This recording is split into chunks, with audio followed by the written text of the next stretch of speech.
Gue baru sadar setelah menyaksikan film The Flash, ternyata kita memang butuh sosok Batman Keaton lagi gitu ya.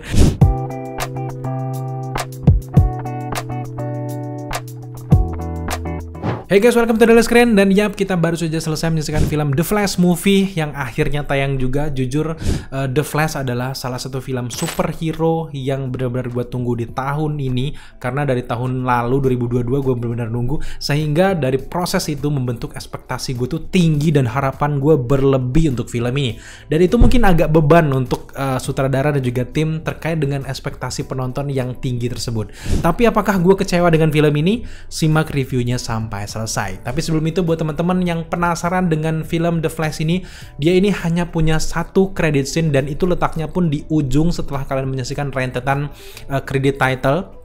Dan tentunya kalian jangan beranjak dulu untuk menantikan bagaimana kelanjutan dari DC Universe ini guys. Dan sekarang gue akan ceritakan sedikit sinopsis dari film The Flash ini. The Flash kurang lebih berdasarkan dengan alur cerita Flashpoint dari DC Comics yang memperlihatkan bagaimana seorang Barry Allen yang diperankan oleh Ezra Miller melakukan perjalanan kembali ke masa lalu untuk mencegah kematian ibunya, yaitu Nora Allen. Dari awal film kita langsung diperlihatkan bagaimana detik-detik Barry Allen ini menemukan kekuatan yang luar biasa. Saking kencangnya dia berlari tanpa sadar, dia bisa menembus dan juga bisa melakukan perjalanan waktu, bisa kembali ke masa lalu dan juga masa depan. Dan ini benar-benar membahagiakan buat Barry Allen, sehingga dia punya ide untuk mengubah masa lalu dan ingin menyelamatkan sang ibu di hari kematiannya. Tapi siapa sangka ulah dari Barry Allen ini justru mengacaukan timeline, dan sehingga membuat dia ini harus mengacaukan masa lalu, masa depan, sehingga membentuk semesta baru yang disebut dengan universe alternatif yang membuat Barry Allen harus terjebak di semesta tersebut. Dan itu seru banget. Dari awal kita benar-benar dijelaskan detik per detik, dan juga ini gue merasa bahwa film ini alurnya benar-benar khusus buat penonton baru gitu ya. Karena buat kalian yang ngefans dengan komik The Flash, udah katam gitu dengan komik The Flash, udah katam dengan series dari The Flash yang udah 9 season itu, kemudian juga udah pernah nonton yang Flashpoint Paradox pada tahun 2013 versi animasinya, jelas kalian gak begitu kaget dengan cerita yang dihadirkan di The Flash movie ini. Gue sendiri juga udah banyak nonton film-film ataupun animasi The Flash yang masa lalu, sehingga setelah gue menyaksikan film ini, kesimpulannya adalah film ini benar-benar memuaskan para pendatang baru, penonton baru, dan juga memuaskan para penonton senior yang levelnya mungkin udah bapak-bapak, karena di film ini hadirnya cameo dan juga plot twist itu benar-benar bikin kaget men. Ada banyak sekali karakter-karakter yang nggak bisa gue sebutkan di video ini yang hadir, yang bisa membuat kalian tercengang-cengang, terkaget-kaget gitu ya. Di lewat film ini dengan beberapa plot twistnya tuh gue merasa ada sub generasi gitu, kayak ada beberapa generasi, karena gue nonton di premiere ya, ada beberapa komunitas yang udah bapak-bapak, ada anak muda, mungkin ada juga yang cuman diundang sekedar pengen nonton aja gitu. Itu kelihatan banget dengan hadirnya para cameo di film ini.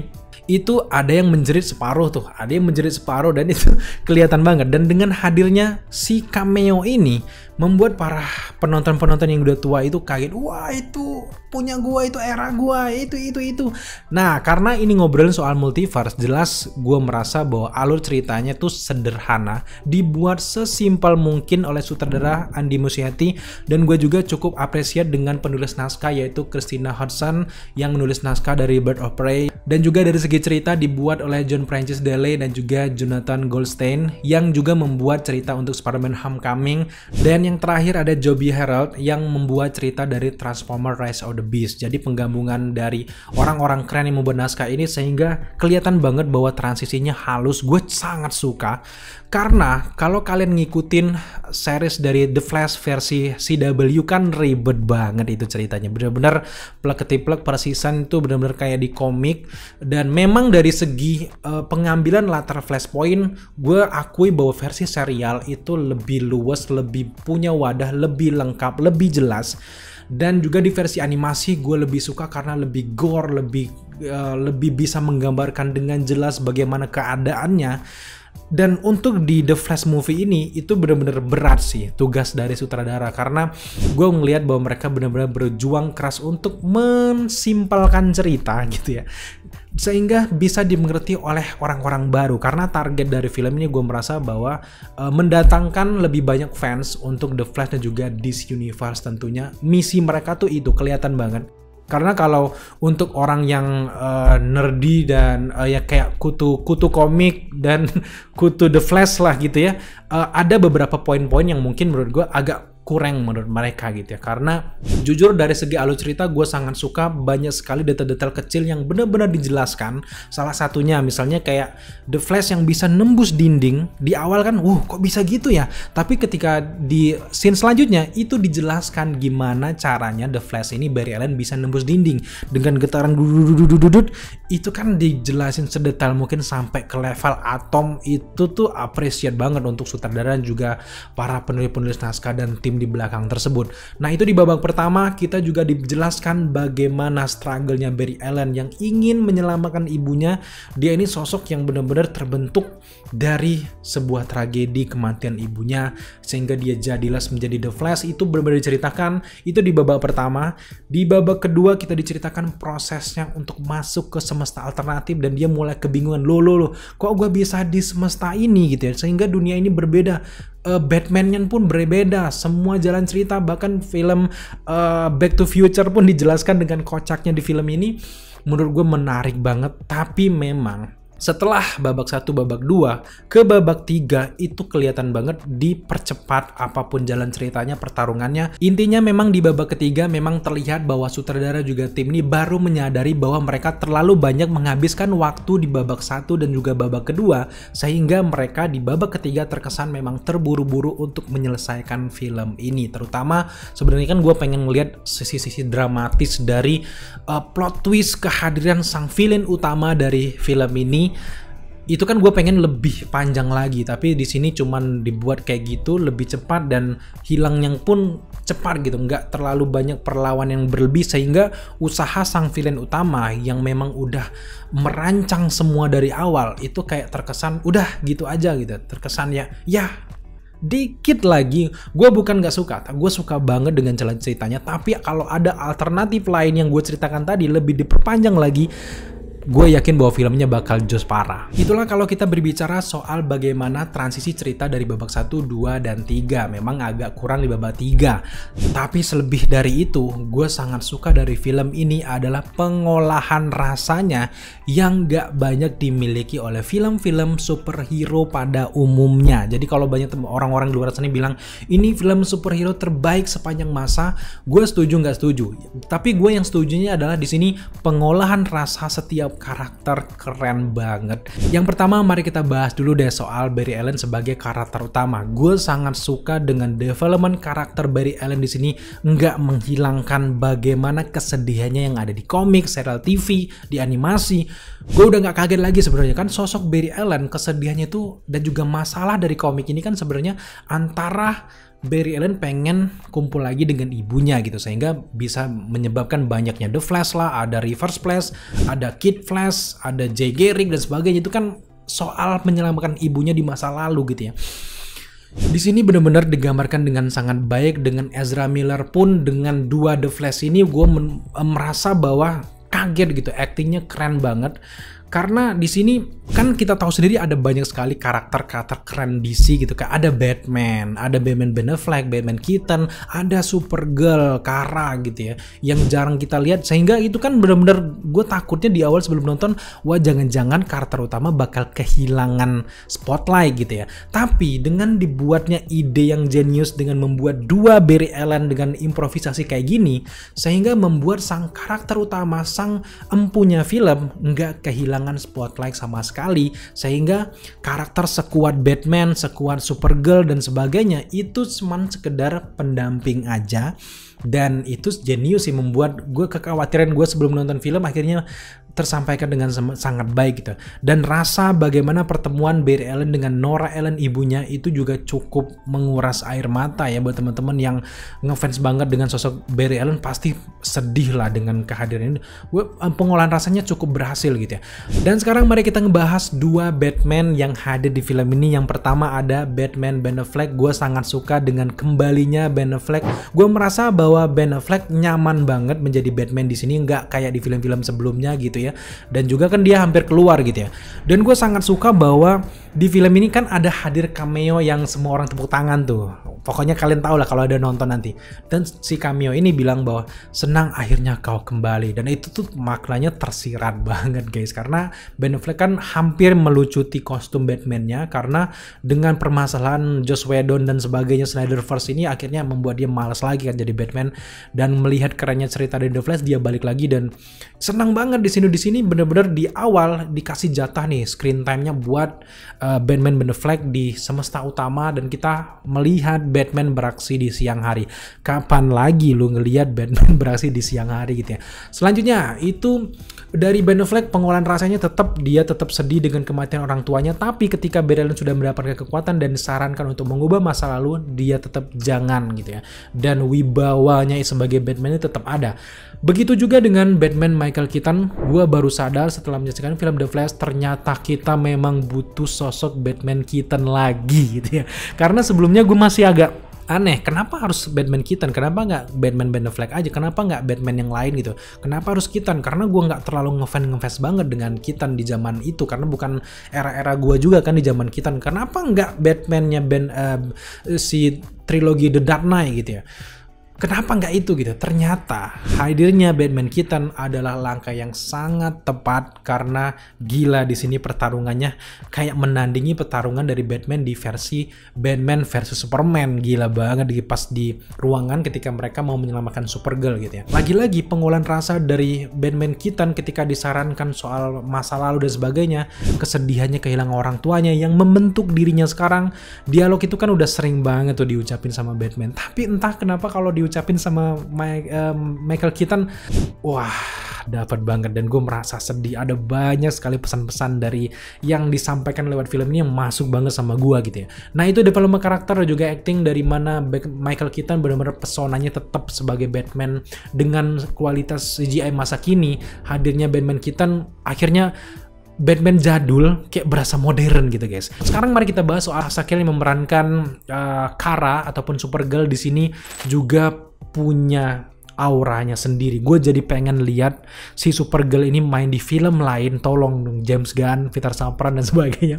Beri kesempatan untuk Hasakel karena jujur di film The Flash dia nggak banyak dapat screen di sini karena aura dia itu terlalu gede untuk menjadi aktor pendamping gitu ya. Karena keren banget, gue jarang ngelihat Supergirl ini di versi movie ya. Kalau Supergirl versi series kan lebih cantik dan gue cukup suka, tapi kalau untuk aura jahatnya belum dapat banget gitu. Tapi di versi film di sini dia brutal dan keren banget, gue suka.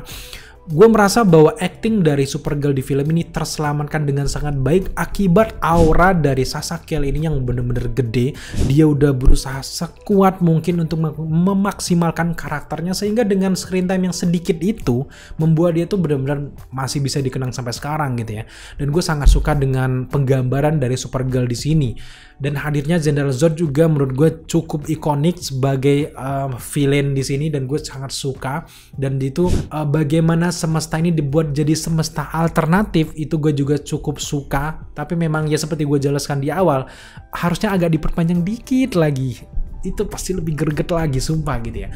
Dan secara keseluruhan transisi gue sangat suka. Sekarang setelah kita membahas alur cerita, ngebahas bagaimana acting keren para aktornya, mari yang terakhir kita bahas soal sinematografi dan juga scoringnya. Untuk scoring nggak ada masalah, gue sangat suka di sini scoring yang disajikan keren banget sesuai dengan setiap adegannya. Tapi yang gue mau bicarakan dikit adalah soal sinematografi. Untuk sinematografi pengambilan gambar, landscape, pertarungan keren banget. Yang jadi masalah adalah CGI-nya. CGI-nya itu kurang polesan menurut gue. Tapi kenapa? Dengan menurut gue CGI-nya agak kurang, itu berasa gue bisa memaklumi. Karena begitu bombastis yang beberapa ilustrasi-ilustrasi yang dihadirkan membuat gue bisa memaafkan CGI-nya gitu ya. Apalagi menurut gue yang agak kelihatan CGI itu kayak dia nyelamatin para bayi, para suster di situ ya. Itu agak kurang banget gitu ya. Ada beberapa juga yang mungkin terlihat agak gimana gitu. Tapi entah semua itu bisa dimaafkan banget, pakai banget karena gue puas bahwa penggambaran The Flash yang series gue belum terlalu bisa puas dengan CGI dan sebagainya. Bener-bener di sini naik level. Inilah The Flash versi movie dan ini layak banget sebagai sebuah movie gitu ya. Tapi untuk CGI kayak slow motion, kayak speedster dan adegan-adegan slow motion tapi cepet itu kan itu udah sangat pas. Tapi jujur kalau mau ngebandingin compare sejauh ini masih menang. Kalau untuk adegan slow motion kayak gitu masih menang si Quicksilver yang ada di X-Men Future ya. Yang mana ya? Yang itu yang dia cepet, yang pakai balet peluru itu masih menang yang itu. Tapi kalau di sini juga kelebihannya adalah lebih dieksplor lebih luas lagi slow motionnya, bagaimana sih kekuatan itu lebih dalam lagi. Kalau di versi series lebih banyak kita dibuat melihat sisi slow motion dari kecepatan, tapi kalau di versi The Flash ini semuanya ada. Ketika jalan itu meleot dan dia cepat ngebut cus gitu, bener-bener kita dilihatin gini loh kekuatan kalau lebih kelihatan cepat itu gimana, dan juga gimana kalau slow motion itu gimana. Dengan CGI itu VFX itu benar-benar kita diperlihatkan dengan sangat baik. Gue sangat suka dengan penggambaran dari bagaimana kekuatannya The Flash ini. Tapi memang CGI-nya agak beberapa yang memang gue berasa bahwa tim udah berbuat sekuat mungkin, sebaik mungkin gitu. Tapi dengan kekuatan The Flash yang secepat itu yang membutuhkan banyak CGI, ya wajar lah gitu, masih bisa dimaafkan lah untuk CGI, nggak yang harus diolok-olok kayak gitu, yang gue masih bisa memaklumi dan gue sangat enjoy untuk menikmatinya sih guys. Ada kaitannya juga dengan sinematografi. Gue cukup suka dengan detik-detik ketika Batman Keaton dan The Flash ini menyelamatkan si Supergirl di kurungan yang bulat itu. Gila, gue berasa auranya dan juga scoringnya tuh kayak berasa nonton Naruto zaman dulu gitu, kayak Boruto yang itu serem banget dan menggambarkan bagaimana kuatnya para bangsa Krypton ini gitu. Itu bener-bener salah satu adegan ikonik yang gue suka dari film ini guys. Tapi ngobrolin apa yang gue suka dari film ini, menghormati filmnya dan tidak mau spoiler terlalu jauh, gue suka banget dengan konsep multiverse yang dihadirkan. Gue jadi punya pandangan berbeda tentang multiverse.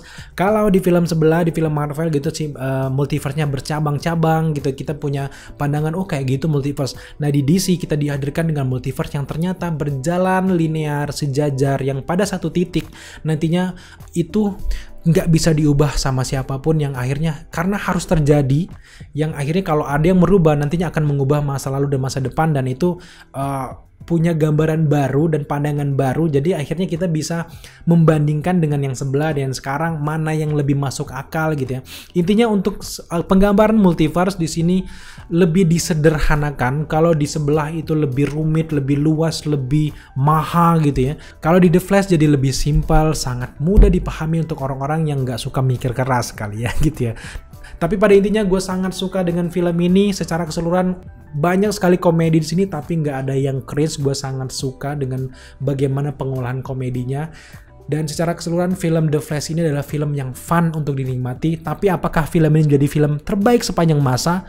Enggak. Ada banyak sekali film-film yang juga yang terbaik juga. Tapi apakah film ini film terbesar dari DC? Iya, gue sangat setuju bahwa ini di 30 tahun terakhir film The Flash ini adalah film terbesar yang pernah dibuat oleh DC dengan crossover sebombastis ini, sehingga The Flash movie sangat layak untuk kalian tonton sekali, 2 kali, 3 kali, dan nonton film ini nggak cukup cuman sekali gitu guys.